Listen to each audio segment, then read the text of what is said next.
Hi, this is Jim Schaffner from the Start Haus Ski Shop in Truckee, California, and I'm doing a video wax call for you.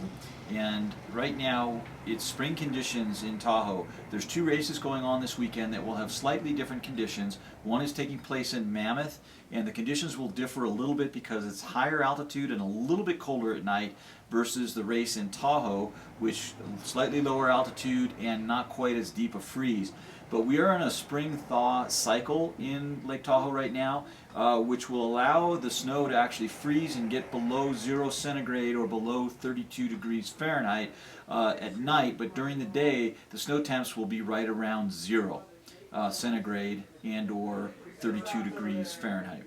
So in those conditions, what we find in freeze thaw is the snow crystal is a rounder, not as sharp a snow crystal, and it's a bigger crystal. It's like a ball, or it actually gets kind of gravelly as it freezes and thaws. And so what we want to do for wax is, one, have the hardness correct, which in those conditions you actually go just a hair harder than the softest wax, which is normally yellow. So we're going to mix yellow with red in most cases so that the wax is hard in the morning and will resist wear a little bit better, because there might be salt added at both Mammoth and at North Star. So when you add salt, you have the sharp salt crystals and the snow remains a little bit harder or more abrasive. And so by mixing yellow and red, you have about the same temperature range. However, it's going to have a little bit more durability on the hill. So the first thing is to understand that our temps are going to be about 0, and the hardness of wax will be usually a mix of yellow and red. Second thing is to understand, in these conditions you want to have a high amount of fluoro because there's going to be a lot of moisture in the snow. So we'll be recommending mostly high fluoro or some mixes of fluoro for these conditions. And then the last thing is, in spring conditions you have a lot of friction that is there from the moisture, and we're going to use some anti-stat to help reduce some of the friction. And so the anti-stat is really key in these spring conditions as well. Alright, so that being said, I'm going to talk a little bit about brand. First of all, the one anti-stat that I recommend you rub down on the ski, no matter what brand of wax you're using, is a little bit of Dominator. It's called SRB 32, or we brand it in the store as Warm Old Snow. And you typically just take the wax out and you rub it right on the base of the ski dry.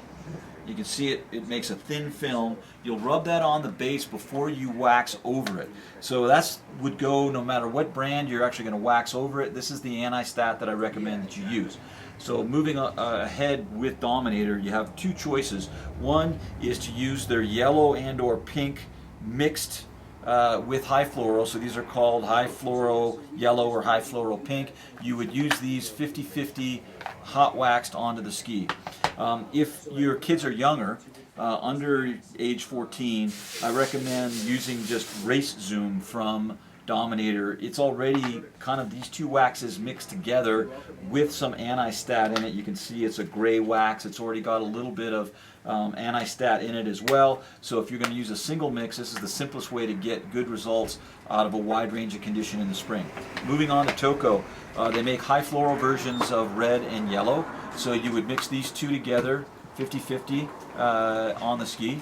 And if you're really concerned with running water on the snow, there's an additive they have called AX134 that could be mixed with all three of these. And what you could do with the AX134 is rub it down on the ski the same way that you rub down the anti-stat. You could dry rub it over your anti-stat a little bit before you hot wax over it. So that's a very useful tool, is this AX134 when there's moisture perking through the snow. In the Swix line, they make a couple waxes that are pre-blended. You've got HF 8BW. BW stands for Black Wolf. That means it's got their version of molybdenum or graphite in the wax. And they also have the HF10. For these conditions, I would mix these two together 50-50 so that you've got a high concentration of fluoro, high concentration of anti-stat, but the hardness comes from the red to help protect the ski. And last but not least, in the case of Homenkohl, you've got Racing Mix wet Racing Mix Mid. I would mix these two together 50-50, and they make a fluorinated additive called GW25 that I would once again use as a dry rub down on the ski, over the top of your anti-stat, and combine this material with the mix here. So that's the general wax call for these conditions, are a mix of high fluoro, red and yellows together, and if you can and you like, you can superheat them, if you will, with a little extra fluoro and or with an anti-stat. One last thing in these conditions for overlays, all of the companies make a wet block of some sort, Swix, Homocol, Toco. These are the recommended overlays, especially for down in Mammoth where they're actually racing Super G and GS at North Star. And then if there is water perking through the snow for the second run of GS, strongly recommend a product from Dominator called Butter. So anytime you can actually squeeze moisture out of the snow by grabbing the snow in your hand and squeezing it. If it drips water, you add butter at the start. So that's our wax call for these freeze-thaw conditions in Tahoe.